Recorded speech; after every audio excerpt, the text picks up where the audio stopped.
आप किसी भी तरह के सेलिंग कर रहे हैं, चाहे आप इंश्योरेंस सेल कर रहे हैं या आप नेटवर्क मार्केटिंग कर रहे हैं, एफिलिएट मार्केटिंग कर रहे हैं, आप ई कॉमर्स के धंधे में हैं, आप किसी भी तरह की सेलिंग कर रहे हैं, अगर आप इन 11 स्ट्रेटजी को फॉलो करते हैं तो आप उसके चैंपियन बन जाएंगे। नंबर 1 स्ट्रेटजी है डिसाइड योर ऑब्जेक्टिव। सबसे पहले अपने ऑब्जेक्टिव को डिसाइड करिए। आप इस धंधे में क्यों आए हैं, आप इस सेलिंग के धंधे में क्यों आए हैं, आपका क्या ऑब्जेक्टिव है। सबसे पहले अपने व्हाई को क्लियर करिए, क्योंकि जब आपका व्हाई क्लियर होता है, व्हाट ऑटोमेटिकली क्लियर हो जाता है। आपका गोल क्या है, आपका ड्रीम क्या है, अपने डायरी पे लिख लीजिए। आप महीने का कितना कमाना चाहते हैं, आप साल का कितना कमाना चाहते हैं, आप क्या लेना चाहते हैं, आप कौन सी गाड़ी लेना चाहते हैं, आप कैसा घर बनवाना चाहते हैं, अपने ड्रीम को, अपने गोल को अपने डायरी पे लिख लीजिए। दूसरी स्ट्रेटजी है क्रिएट प्रोस्पेक्ट पाइपलाइन। प्रोस्पेक्ट के पाइपलाइन को रेडी करना है। पाइपलाइन का मतलब आपको लीड लेकर के आना है।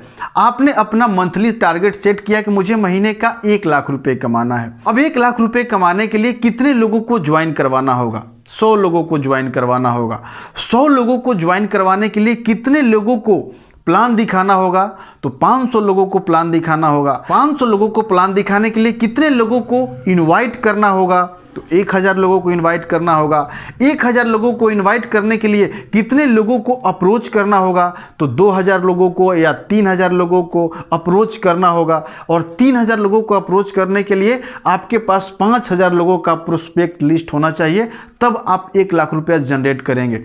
इस तरह से अपने प्रोस्पेक्ट लिस्ट को फिल करके रखें, यानी आपके पास नंबर होना चाहिए, आपके पास लीड होना चाहिए। और लीड अगर नहीं है तो आप जनरेट करिए, ऑफलाइन ऑनलाइन रेफरेंस के जरिए लीड जनरेट करिए। लीड कैसे जनरेट करना है, अगर आप उस पर वीडियो देखना चाहते हैं तो डिस्क्रिप्शन बॉक्स में जाकर के आप देख सकते हैं, वीडियो का लिंक दिया गया है। फेसबुक से, इंस्टाग्राम से, व्हाट्सएप से लीड कैसे जनरेट करना है, उस वीडियो का लिंक डिस्क्रिप्शन में दिया गया है, आप जाकर के देख सकते हैं। तीसरी स्ट्रेटजी है गिविंग इररेजिस्टिबल ऑफर। ऐसा ऑफर देना है कि सामने वाला मना ना कर पाए। अगर किसी स्मार्टफोन का प्राइस 25,000 रुपये है और वो कस्टमर बहुत दिन से देख रहा है कि इस फोन का प्राइस 25,000 है और अचानक सेल लगता है और उस फोन का दाम घट करके 18,000 रुपये हो जाता है, वह प्रोस्पेक्ट खरीदेगा कि नहीं खरीदेगा? खरीदेगा। क्यों? क्योंकि उसको रीजन मिल गया कि अभी सेल चल रहा है, अभी आज ही के लिए ऑफर है, अगर आप इसे हम नहीं खरीदेंगे तो दोबारा ये 25,000 का हो जाएगा, इसलिए लोग वहां परचेज करते हैं। तो आप भी अपने कस्टमर को, अपने प्रोस्पेक्ट को कैसा, कौन सा ऑफर दे सकते हैं जो उसे मना न कर पाए? तो कस्टमर के साइकोलॉजी को समझते हुए, कस्टमर के माइंड को समझते हुए आपको ऐसा ऑफर क्रिएट करना है कि सामने वाला मना न कर पाए। अगर आपकी कंपनी ऑफर नहीं दे रही है तो आप खुद से ऐसा ऑफर क्रिएट करिए जो सामने वाला उसे लेने के लिए हाँ कर दे। इंश्योरेंस एजेंट भी इस स्ट्रेटजी का इस्तेमाल करते हैं। वो क्या बोलते हैं अपने कस्टमर से, अगर आप एक बड़ी वाली पॉलिसी लेते हैं, यानी जिसमें एनुअल 50,000 60,000 होता है भरने के लिए, तो बोलते हैं कि अगर आप ये पॉलिसी लेते हैं तो आपको कंपनी की तरफ से एक स्मार्टफोन फ्री में मिलेगा, जो कि स्मार्टफोन कंपनी नहीं देती है, वो खुद देते हैं, क्योंकि उनको मालूम है कि इस एक सेल पे हमको 12,000 या 15,000 बचेगा, जिसमें हम इनको 10,000 रुपये का स्मार्टफोन देंगे तो एक ही बार स्मार्टफोन देंगे, लेकिन 20 साल तक उनसे रेवेन्यू आता रहेगा, उनसे पैसा आता रहेगा। इसलिए वो ऑफर क्रिएट करते हैं ताकि सामने वाला उनके इंश्योरेंस को परचेज कर ले। तो देखिए कि आप किस तरह से ऑफर क्रिएट कर सकते हैं। चौथी स्ट्रेटजी है प्रिपरेशन बिफोर सेलिंग। सेल करने जाने से पहले खुद को तैयार कर लीजिए। जिस तरह एक योद्धा युद्ध में जाने से पहले खुद को तैयार करता है, तलवारबाजी सीखता है, भाला चलाना सीखता है, या अगर कोई सैनिक है तो उसे प्रॉपर ट्रेनिंग दी जाती है कि किस तरह से युद्ध करना है, सामने वाले से कैसे लड़ना है, सामने वाले का मुंह तोड़ जवाब कैसे देना है। उसी तरह से अगर आप सेलिंग करने जा रहे हैं तो आपको भी खुद को प्रिपेयर करना है, तैयार करना है कि मुझे सामने वाले से कैसे बात करना है। सामने वाला अगर कोई ऑब्जेक्शन उठा रहा है तो उसे कैसे ओवरकम करना है, उसे कैसे हैंडल करना है। तो जितने भी ऑब्जेक्शन है उसको आप एक जगह लिख करके कैसे उसको ओवरकम करना है। एक ऑब्जेक्शन का आपके पास 2 से 3 जवाब मौजूद होने चाहिए। और जब आप इस एटीट्यूड के साथ सामने वाले से बात करेंगे तो आपकी सेल डन होगी ही होगी। इसीलिए सेलिंग करने जाने से पहले खुद को प्रिपेयर कीजिए, खुद को तैयार कीजिए। 5वीं स्ट्रेटजी है keep this in mind to close more cell.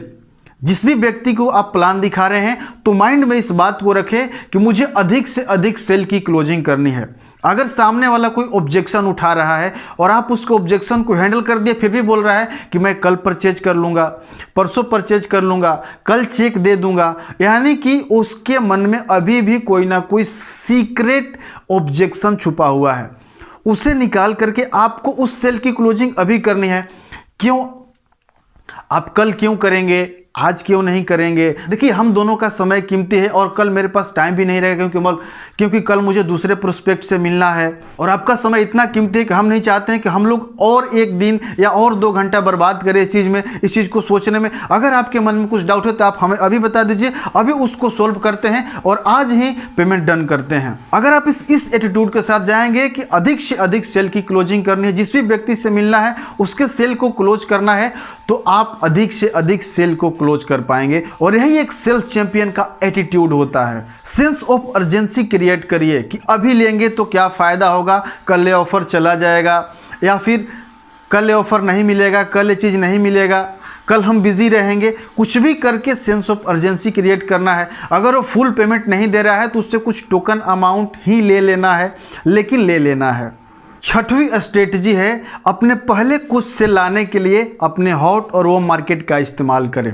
जो आपके फ्रेंड हैं, फैमिली हैं, रिलेटिव हैं, जो आप पे बिलीव करते हैं, आपको पहली 10 सेल कोशिश करना है कि उनसे आए। चाहे आप नेटवर्क मार्केटिंग में हैं, चाहे आप एफिलिएट मार्केटिंग में हैं, चाहे आप इंश्योरेंस सेल कर रहे हैं या आप किसी भी तरह की सेलिंग कर रहे हैं, अगर आप चाहते हैं कि आपकी पहली 10 सेल जल्दी मिले, अगर आप खुद को एनर्जी में लेकर के आना चाहते हैं, तो अपने फ्रेंड्स, फैमिली, रिलेटिव यानी अपने हॉट और वार्म मार्केट का इस्तेमाल करें।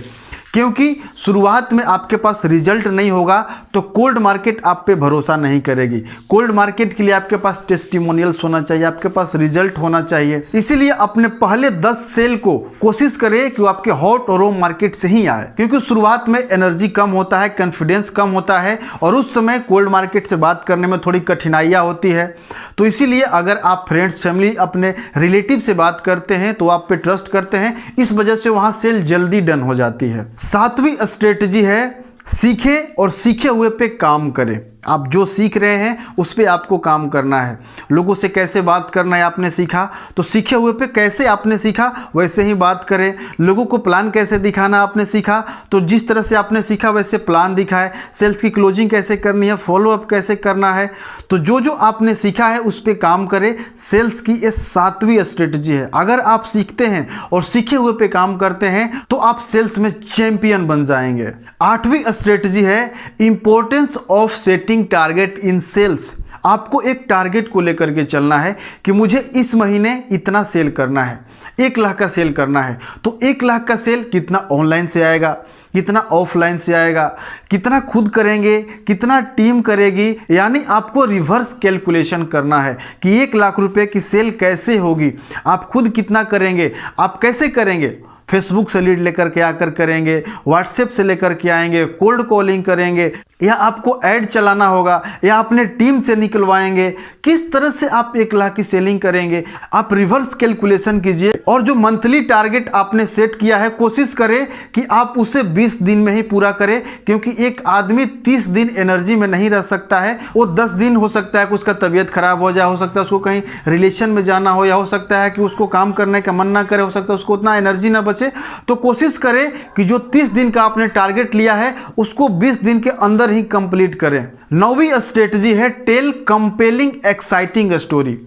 अपने प्रोस्पेक्ट से, अपने क्लाइंट से, अपने कस्टमर से कंपेलिंग स्टोरी सुनाए, एक्साइटिंग स्टोरी सुनाए, value based, heart touching story सुनाए। स्टोरी से बात जल्दी समझ में आती है क्योंकि स्टोरी सीधा सबकॉन्शियस माइंड में जाता है। और जो लोग होते हैं वो लॉजिकली डिसीजन नहीं लेते हैं, वो इमोशनली डिसीजन लेते हैं। इसीलिए स्टोरी अगर आप सुनाते हैं तो आपकी सेल जल्दी डन होती है। तो आप एक अच्छा स्टोरी टेलर बने। 10वीं स्ट्रेटजी है, the art of asking questions. 80-20 के नियम को फॉलो करें। 80% अपने प्रोस्पेक्ट को बोलने दें, 20% आप बोले और उस 20% में आपको सामने वाले से सवाल पूछना है। कुछ ओपन एंडेड क्वेश्चंस, कुछ open ended questions, probing questions सामने वाले से, और क्वेश्चंस के दौरान सामने वाले का नीड, इंटरेस्ट, कंसर्न, एक्सपेक्टेशन, उसके प्रॉब्लम को समझने का प्रयास करें। और अगर आप उसके नीड को, उसके इंटरेस्ट को, उसके प्रॉब्लम्स को, उसके एक्सपेक्टेशन को समझते हैं तो आप उसी अकॉर्डिंग अपने प्रेजेंटेशन को डिलीवर कर पाएंगे, अपने प्रोडक्ट के बारे में बता पाएंगे और सामने वाला परचेज कर लेगा। इसलिए आपको एक अच्छा क्वेश्चनर बनना है, अच्छा सवाल पूछने वाला बनना है। और अच्छा सवाल पूछने वाले बनने के लिए आपको 2 काम करना होगा। सबसे पहला, आपको एक लिसनर बनना होगा, उनकी बातों को ध्यान से सुनना होगा, और दूसरा, उनके साथ रेपो बिल्डअप करना होगा, उनके साथ तालमेल बिठाना होगा। और सेल्स में चैंपियन बनने की 11वीं स्ट्रेटजी है, आप इमोशनल लेवल पे, फिजिकल लेवल पे, मेंटल लेवल पे खुद को फिट रखें। फिजिकल लेवल पर फिट रखने के लिए योगा करें, एक्सरसाइज करें। मेंटल लेवल पे खुद को फिट रखने के लिए मेडिटेशन करें और अपने नॉलेज को बढ़ाते रहें। नई नई किताबें पढ़ें, ट्रेनिंग में जाएं, सेमिनार्स में जाएं, ऑडियो वीडियो को सुनें। मैं आशा करता हूं कि आप इन 11 सेल्स स्ट्रेटजी को फॉलो करेंगे और आप भी सेल्स के चैंपियन बनेंगे। वीडियो को लाइक और शेयर कर दीजिएगा, और आपने अभी तक इस चैनल को सब्सक्राइब नहीं किया है तो इसी तरीके का पावरफुल वीडियो देखने के लिए चैनल को सब्सक्राइब कर दीजिएगा। मिलते हैं अगले वीडियो में, तब तक के लिए आपका बहुत बहुत धन्यवाद। आपका दिन शुभ हो।